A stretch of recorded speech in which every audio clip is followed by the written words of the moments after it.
un événement. Monsieur Delors est avec nous en direct depuis le QG du Parti Socialiste, le QG du candidat Jospin. Monsieur Delors, bonsoir. Bonsoir. Merci de répondre à nos questions. Alors, votre sentiment sur le score réalisé ce soir par Lionel Jospin? Oh, je m'attendais à 22%, donc le pronostic était presque juste. Mais ce qui m'a surpris, c'est qu'il soit arrivé en tête.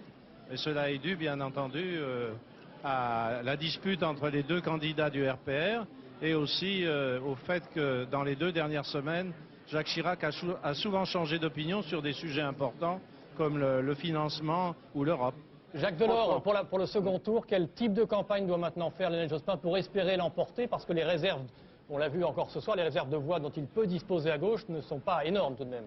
C'est certain, mais cette élection a un caractère tout à fait particulier.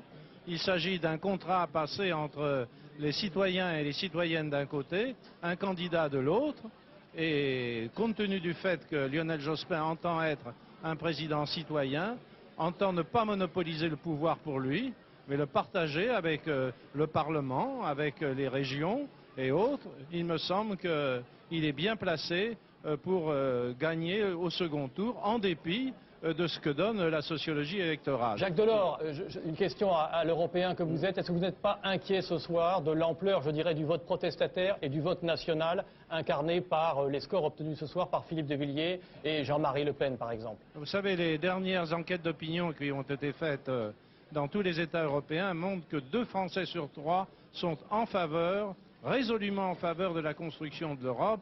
Je suis inquiet du vote de M. Le Pen en raison de son caractère raciste et hyper nationaliste. Mais pour l'Europe, le seul candidat, et là je ne parle pas en tant que socialiste, le seul candidat qui prolonge mes efforts et ceux de François Mitterrand, c'est Lionel Jospin. Franchement, Jacques Delors, le résultat de ce soir, il n'attise pas quelques petits regrets chez vous? Non, Soyez parce franc. que les raisons de mon non n'avaient rien à voir avec une analyse politique. Elle était seconde. J'avais également des raisons personnelles.